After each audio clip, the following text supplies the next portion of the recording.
Hello and thank you for joining us on CoreTV News on the hour. I am Ebulomo Oguntoye. Federal High Court in Lagos has discharged and acquitted a former aviation minister, Femi Fani-Kayode, of corruption charges.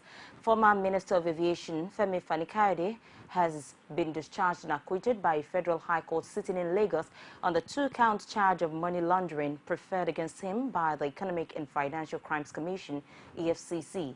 The court held that the EFCC was unable to prove the charges against Fani-Kayode beyond reasonable doubt and consequently acquitted him.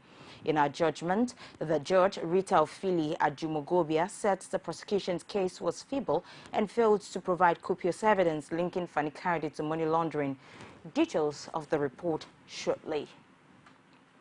Nigeria's military says troops at the forefront requires public support to win the war against insurgency. It added that in spite of negative reports in some segments of the international media, its personnel remain resolute and steadfast at the battlefront. Defense spokesman Chris Olukolade said this at the public presentation of his book in Abuja. Our correspondent, Pius Samuel, brings this report, which we'll bring to you later. French President François Hollande has invited his Nigerian counterpart Muhammadu Buhari to Paris for a follow-up meeting on the security situation in northeast region of the country.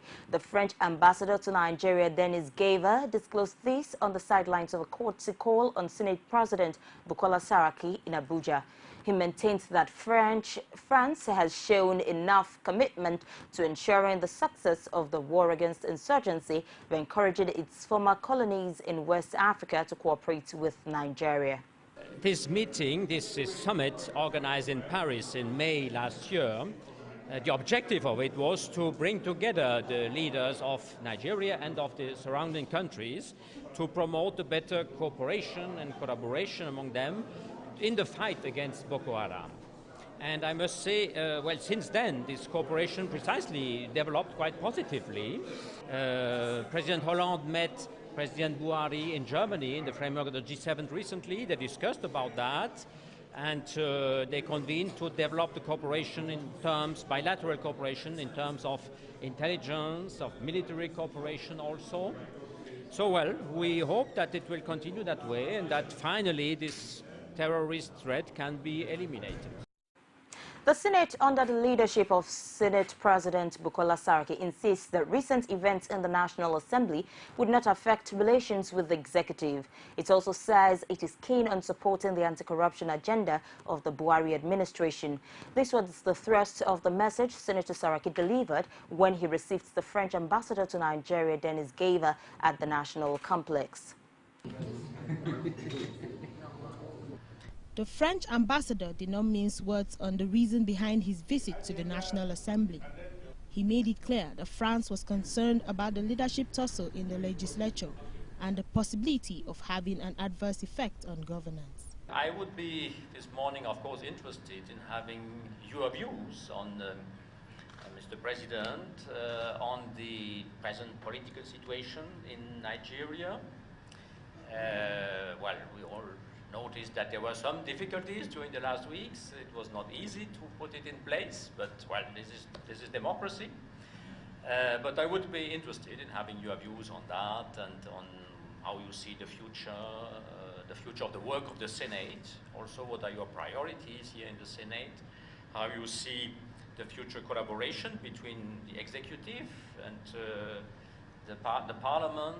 These elicited some form of assurances from the Senate President, who maintained that recent events in the National Assembly would not hamper governance in any way. Saraki insisted that the Senate under his watch would support the President's anti-corruption measures. You must have observed some of the events of the last few days. Sometimes, as you all know, I'm sure when you go through elections, so these sort of things do tend to happen. But gradually, as you can see, we are settling down, and that will really be a thing of the past. I don't think in any way I can assure you will affect the collaboration or cooperation between the National Assembly and the Executive to lead by example. And of course the fight against corruption, which is a key issue for the President Muhammadu Buhari administration, that we're going to give all our support to see how that can improve, on how different agencies can be more efficient, how if there are overlaps, we can see how to improve and streamline and ensure that these areas are addressed. The Senate President also urged France to do more to support Nigeria and its neighbors in the war against insurgency. We need the support to continue regards intelligence and also regards military support in not only the immediate issues, but also the military reform in long-term and training and knowledge. I think at the moment we have some short-term approaches, but I believe there should be some medium to long-term in looking at how do we strengthen the military on the long term. He informed the French delegation that the Senate has put in place an 18-man committee to work on a realistic legislative agenda for the 8th Senate. These, he argued, would come up with a roadmap to tackling issues including poverty alleviation, national security, commercial disputes, eradication of corruption, and investments in the petroleum sector. The House of Representatives has inaugurated a 15-member ad hoc committee on the review of the standing orders. The committee, led by Yisa, is to come up with new sets of guidelines for legislative activities for the next 4 years. Speaking at the brief ceremony, Speaker Yakubu Dogara, who was represented by his deputy Yusuf Lasson, charged the committee members to be thorough in carrying out their duties. The committee, which has 3 weeks to conclude its task, is also expected to perform the functions of the House Committee on Rules and Business until such is constituted. There is no aspect of the standing order that is off limits. You should feel free to dissect the standing orders and propose amendment to any rule you think is required to strengthen the operation of the House. The leadership will provide the committee with a list of areas it had identified for review, but you are enjoined to cast a wide net in the bid to provide a holistic review of the standing orders. The committee jurisdiction shall cover A, making recommendations on revisions of the standing orders of the House. B, ensuring that the jurisdiction of the House committees do not overlap. C, carrying out all functions of the Standing Committee on Rules and Business of the House pending its constitution. D, any other recommendation incidental or relevant to the subject matter of the committee's jurisdiction. E, handing any other matter as may be assigned to it by the House or Honorable Speaker. Deputy Senate Leader Bala Ibn Naala is convinced that the former interim chairman of the All Progressives Congress, Bisi Akande, did not blame the emergence of Bukola Saraki as Senate President on northern conspiracy against the Southwest. He insists that the one-time Osun State governor must have been misquoted. Senator Ibn Naala maintained in an interview with journalists in Abuja that there was no ethnic consideration or gang-up against any part of the country. Mr. Akande is a very respected senior member of this country, and I am not so sure he has not been misquoted as it relates to that issue. We are a united country, whether we like it or not, with some few interests being defined at different levels of our governance. But as far as Nigeria is concerned, I do not want to believe that there is any conspiracy. If there is conspiracy on the part of the North, what makes you think that the conspiracy will involve bringing somebody from the PDP and Southeast to be the Senate President of... Look, things happen not as expected. So I do not want to believe that that statement has not been erroneously attributed to Chief Bisi Akande. We hold him in high esteem, and I don't want to believe that that is an issue that we should talk about. Exactly 1 month into the new administration, Nigerians have begun to question the seeming slow pace of work the administration has taken, having raised the expectations of Nigerians during the last campaign. Addressing the issue in a media briefing, the APC spokesman Lai Mohammed said despite being given a handover note just 4 days before inauguration by the past administration with a lot of mess to clear, the president has in the past 1 month achieved measurable height in the fight against insurgency. It's been about 1 month now since President Muhammadu Buhari assumed office, and I can tell you that there has been motion and there has been movement. contrary to what is being peddled in some quarters. The expectations are high and urgent, and the Buhari administration has started addressing them, despite the enormous challenges that it faces, including an empty treasury and an economy that has virtually collapsed. The Buhari administration got the handover notes from the former government just 4 days before the inauguration, hampering its efforts to have a clear understanding of the situation on ground before taking the necessary measures to address it. If any disease is not appropriately diagnosed, it cannot be effectively treated. It's the CoreTV News on the hour. Take a break and return with more reports. Don't go away. Every day, every hour, and every minute, news break in Nigeria. Things happen so fast, it's most times difficult to track and comprehend them. But that's what we do right here on Digit 360. 2015, would you want to come back again? It's like asking Jesus Christ if he knew he was going to die, will you want to come back as the savior of the world again? We do not just help you track the stories, we break them down, explore all the angles, analyze the issues so that you can fully comprehend the stories and use them to make the right decisions.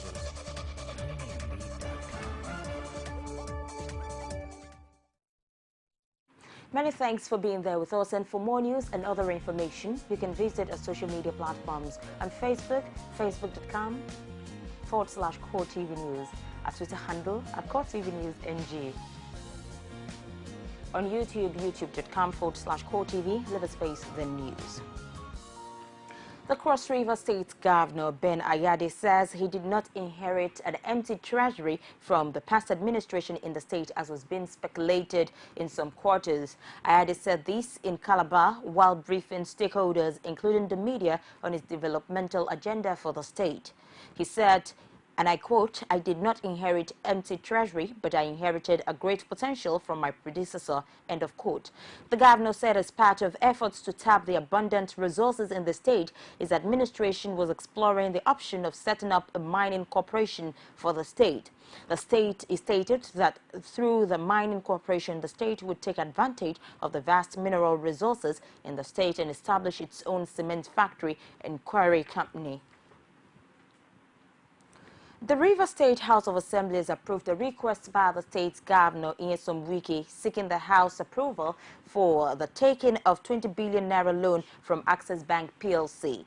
The House had acted on a letter titled Request for Approval to Borrow 20 billion naira loan facility from Access Bank PLC to finance major ongoing road projects.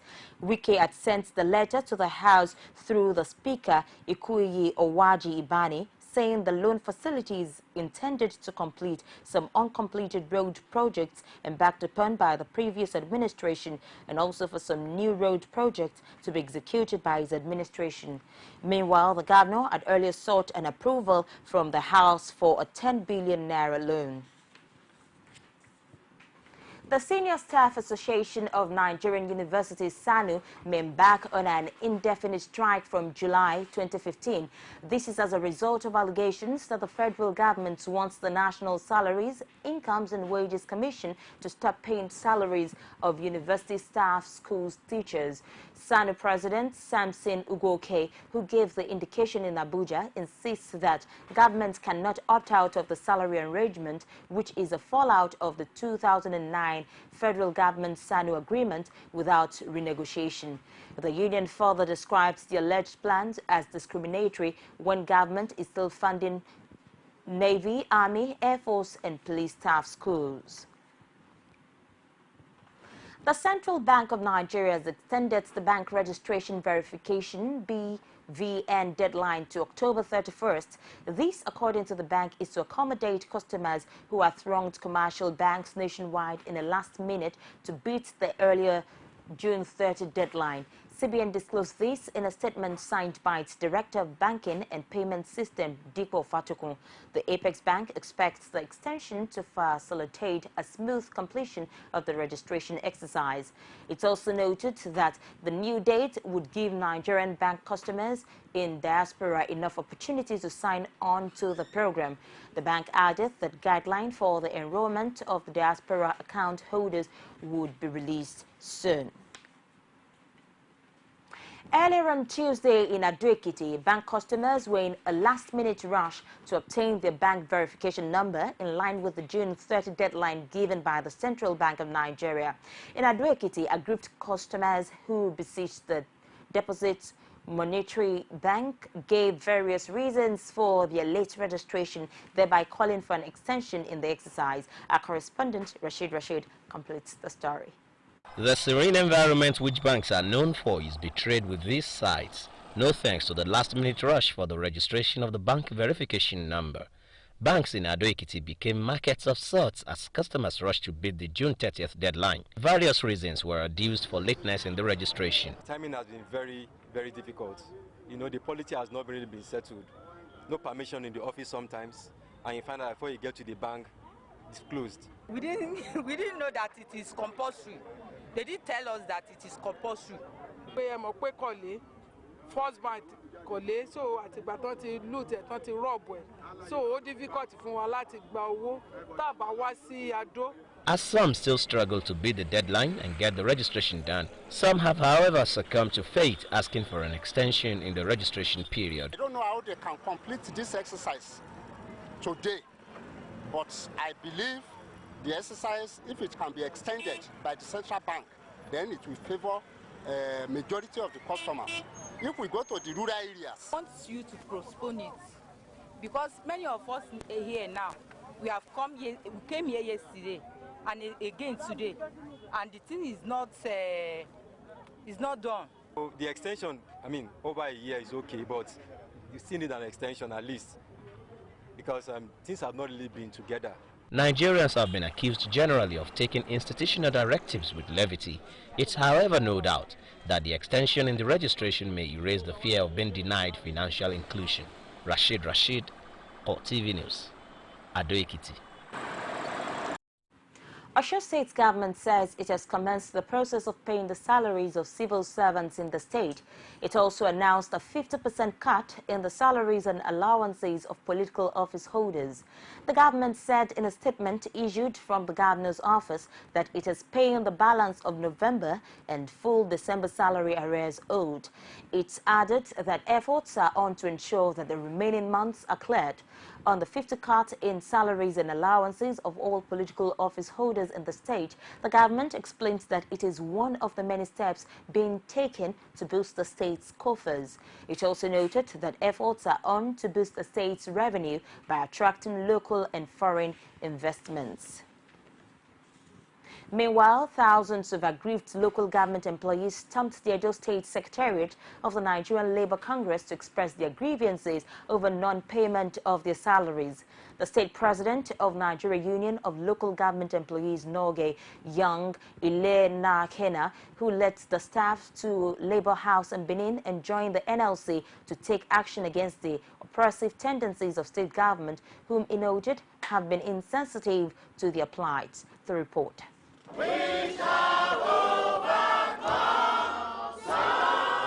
This protest is about the 10th in the last couple of months since they began. Yet there appears to be no progress in sight over their pay as the financial crunch bites harder. The aggrieved local government staff are from 15 councils of the state demanding their immediate pay of their salaries running into several months. Meanwhile, the state government had told local government weeks back to take care of its responsibility. As of today, local government is not autonomous. So that means they are under the state government. So the state cannot shy away from it. We are the responsibility of the state because we have Ministry of Local Government. So, comrades, our money is being managed by the Ministry of Local Government. So the state cannot wash its hands off it. State Chairman of Nigerian Labour Congress, Comrade Emmanuel Ademoku, in his solidarity assured the workers of its support of the workers, having given 2 weeks ultimatum to the state government to pay up or face a strike action.